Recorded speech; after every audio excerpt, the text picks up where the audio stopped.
The following video contains spoilers for all of Helluva Boss. Also, my content is not for children.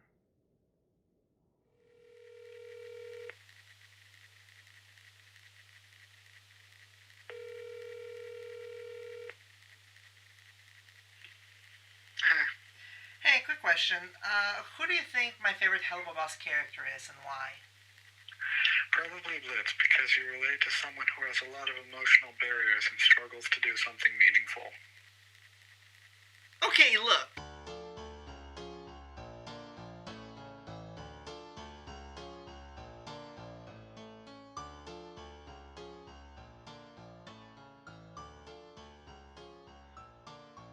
You know, for a show set in hell, full of demons, sinners, imps, succubi, and other such creatures, Helluva Boss is chock full of likable and relatable characters that you just cannot help falling in love with. From the sweet, energetic Millie, to the self-conscious but strong-willed Luna, to Moxie, who lives on a strict diet of ethics and love for his wife, Bibsy Pop shows she has a knack for coming up with characters for people to stan. Even Stolas, who many dismiss because of his adultery, managed to get redeemed through his connection to his daughter and his giddy pre-date jitters. And don't even get me started on the side characters. This moment right here is all it took for people to absolutely fall in love with this clown, and yeah, I might own the hoodie, so what? Anyway, the point is that there are very few characters in Helluva Boss that people think of as actually unlikable, and it would certainly be really unfortunate for someone's favorite character, and the one they relate to the most, to be somehow, invariably, considered a toxic trash heap when there are so many nicer options to choose from. Right? No, it's fine. I can come with the two of you. Help you celebrate your boring as fuck monogamy. No. The reservation is for us. Uh-huh. Just us. Get fucked. Without you there. Celebrate your No. Sorry, you're not getting it. Well, last episode he had a moment of clarity, but I have a friend who is just like that, doesn't know how to take a hit. Bro, no, what are you doing? I'm worried. Bro. I don't. Not Blitz, man. I know, bored. Blitzo, you're not invited. You're not Monogamy. gonna be No. third The wheel, honey. reservation No. is for What the fuck is wrong with you, bro? apparently this man has abandonment issues. Okay, look. I feel like this one really isn't my fault. Blitz is basically tailor-made to be liked by me. Honestly, I kind of feel like he was designed to be relatable to everyone, but again, especially to me. And I think I can break it down to three major things. The first one being the gay thing.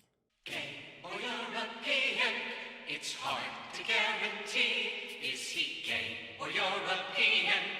This one is the least prevalent of the reasons, since Bibsy has created a world where LGBT characters are more of the norm than the exception.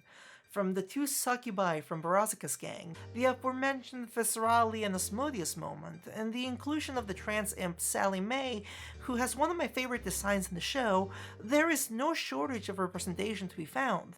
And yet, when it comes to the expression of that LGBT identity, a lot of it is kind of surface level, with the exception, of course, of Stolas and Blitz. Blitz is pansexual, and Stolas, he might be as well, maybe bi, maybe closeted gay. Doesn't matter for the sake of this video. What does matter is that their relationship is so complex, and it is given so much time and context. Yes, episode 7 is where shit hits the fan, feels-wise, but episode 2 has Stolas admitting he isn't really happy with his wife anymore, to the point where his kid is worried he's going to run off and start a new life with Blitz. Meanwhile, Blitz's hallucination in episode 6 culminates with his complicated feelings about Stolas, which resolves later in the episode as the facade falls away and he stares at Stolas in open adoration or admiration.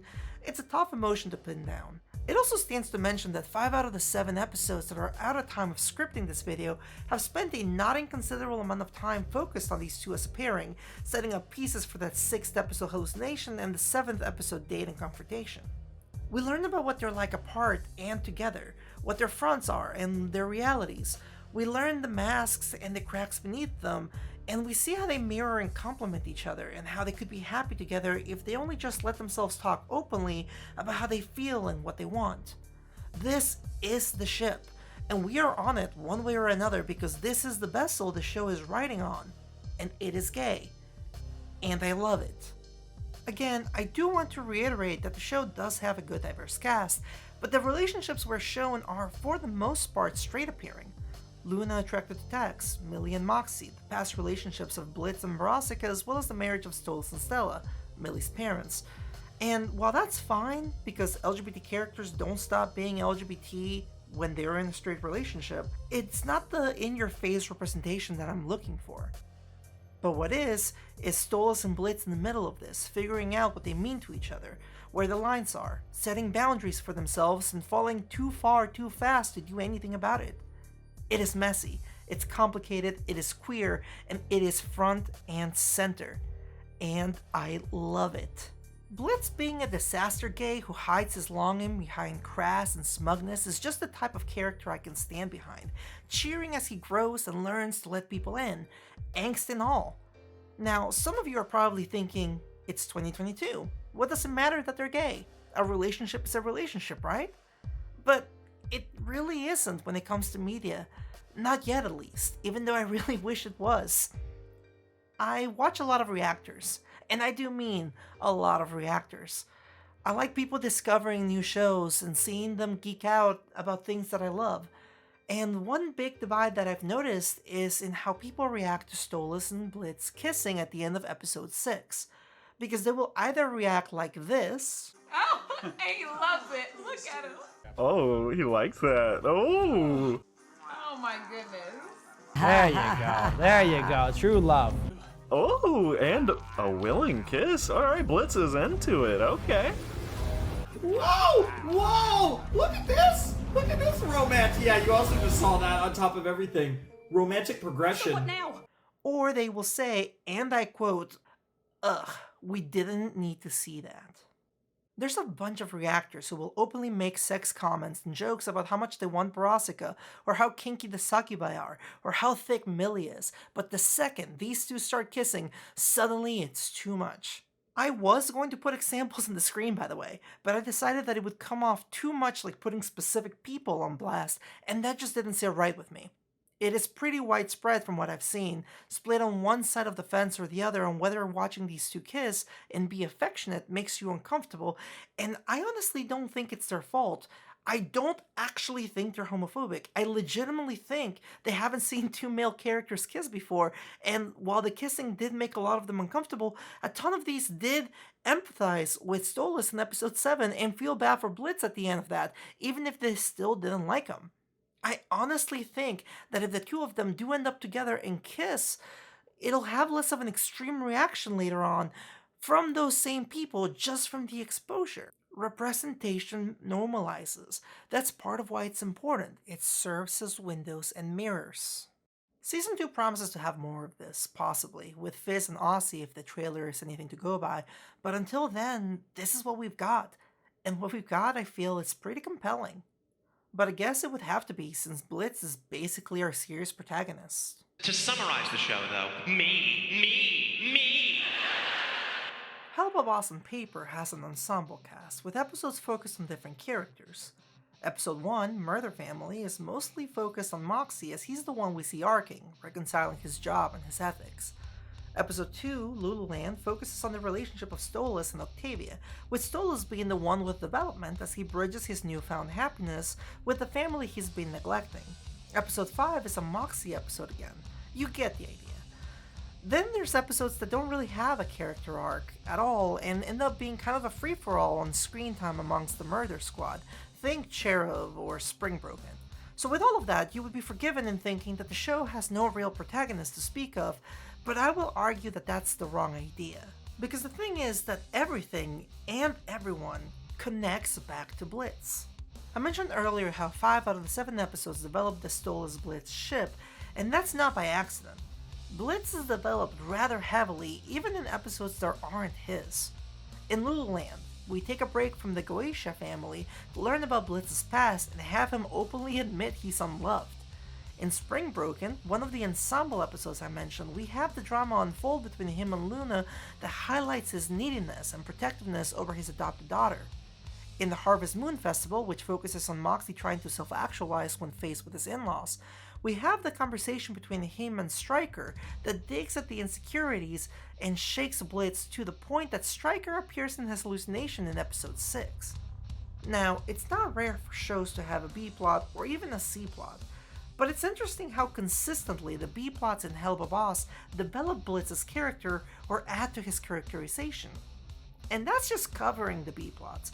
What about the short gags and the moments like him being in Mox's apartment or his various art montages, his threesome fantasy or his phone losing gag, moments that inform us on him as a person/imp and help us understand him better.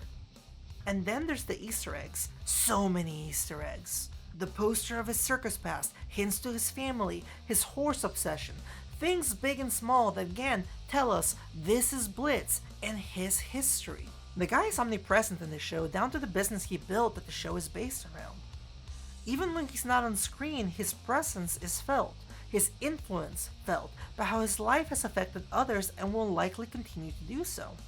So when we get to the last episodes of the season, it is no wonder that those are his episodes. Truth Seekers cracks the mask he wears and lets us peek at the longing he carries inside. Suddenly, all those moments up to now have new context and we're forced to confront what it means for Blitz looking back and moving forward. Then, where Truth Seekers crack the mask, Aussies shatters it by letting us not just speak at the longing, but letting us bask in it. Those two episodes, and I'm sure the upcoming episode 8 whenever it happens, focus on Blitz because it is his story. He is our king, or trying to. We learn so much about him, are putting the pieces together, and have to root for him to find some resolution that gives him some semblance of peace. The show is called Helluva Boss, for fuck's sake. A hell of a boss. And he certainly is. He's our protagonist, and it's hard not to root for the protagonist of your story. Which, it's not to say that it's impossible. You really gonna call Stoll? Oh my god, you are. But he's kind of using him, so that's not nice. Bless, you're being mean. He's not even paying attention. Yeah, whatever. Pay attention to him. You asked him out. Don't. Right. You are such a dick. Why am I feeling sorry for the Prince of Hell? Aw, Blitzo, you're being so mean. Why not? This is so sad. Me out after all this time. I don't think that they have little in common. It's just Blitz is interested. Blitz, you do not deserve this man Stolas. He came out looking like a dime for you. Blitz does do a lot of messed up things. He ignores boundaries, doesn't listen, is disrespectful and condescending. He uses others to fill his loneliness, he manipulates, and he never takes accountability for his actions. I totally get why people don't like him, but I don't know. I don't condone his actions, but as to how he's feeling, well, have you ever felt broken?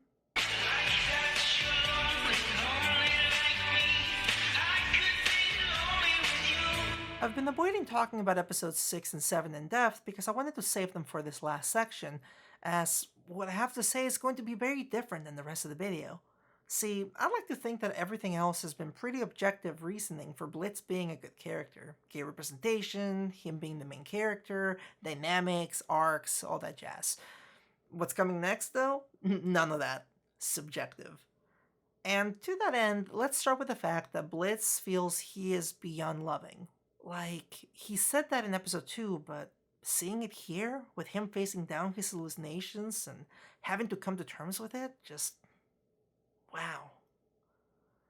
As someone who is also convinced they're going to die alone, that scene really resonated with me. And he's carrying his regrets in his conscience. He berates himself by impersonating their voices, like... that's a step up from losing the argument in the shower, but been there, in a sense. When the mask is taken off, we see a guy who just wants to be loved, to belong somewhere, and to feel like he's cared for. And when the murdering starts again, the mask goes back on, he takes care of everyone in the group before calling himself daddy. And like, yeah, kink joke, but I actually think he means it here. This is his family. This is where he belongs. Skip to episode 7 where Moxie and Millie are celebrating their anniversary without him. He so badly wants to be included in what they've got, a pure, honest relationship. It fascinates him, and he longs for it. And to some extent, he probably does think he'd be happy just third-wheeling as long as he gets to bask. Helping them celebrate their boring-as-fuck monogamy, as he put it. But he's wrong. When Moxie says, "I love you" to Millie, Blitz flinches. And it is so important because he's never heard that directed at him. Knows he probably never will. And hearing Moxie's song reminds him that, in the end, he really isn't part of what they've got. Love isn't in the cards for him. Not from Stolas, who has, quote, made it perfectly clear all the time. Not family love from Luna, who openly tells him that she doesn't need him and never did. And certainly not from Millie and Moxie, who have something he obviously isn't a part of, no matter how much he tries to pretend otherwise. What hurts more, though, is that feeling that way, unworthy, doesn't stop the longing, leading to further hurt. When he gets called out for his love life being a pile of shit, he glances not at Moxie or Millie, but at Stolas. And when Stolas doesn't defend that relationship, Blitz, who has put as much distance as possible with the concept of actually dating Stolas, is visibly hurt. Blitz thinks he's drawn lines to keep safe, accepting his loveless existence for what it is, but he wants more, and he can't help it. And isn't that so very human?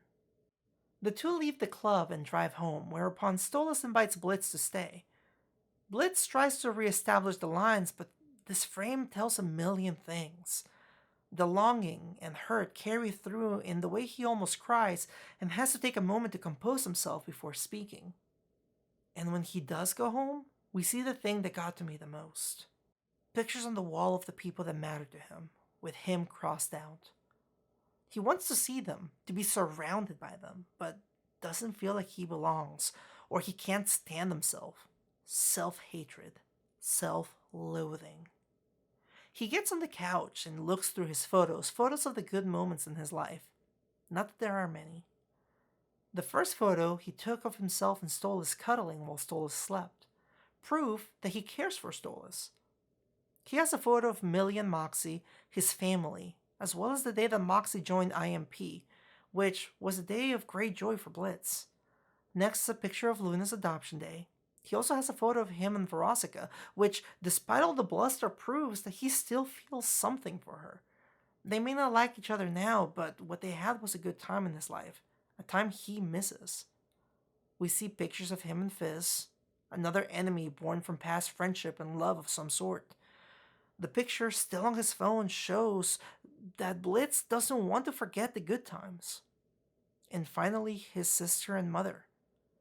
These are pictures of family. The family Blitz has lost, the family Blitz has gained, and the family Blitz stands to lose again. He's insecure, he feels unworthy, and so he clings desperately to what little he feels he has while pushing away Stolas, the one who stands to hurt him the most. Blitz is lonely, Blitz is hurt, Blitz is grieving. He's been this way through the entire journey, and quite honestly, I can't help but to connect with and feel for the one who has lost. He's not good. He really should treat people better, and he really needs to work on himself. He needs help, but he also needs love. He needs to see that love is around him. He needs to see that he is worthy of love.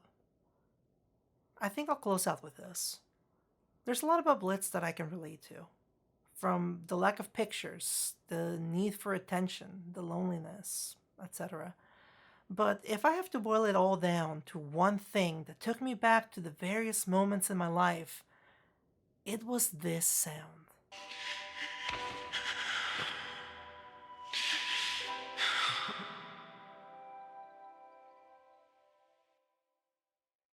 Anyone who has been on the couch and made that sound knows what it's like. And there's a camaraderie in that. And Blitz?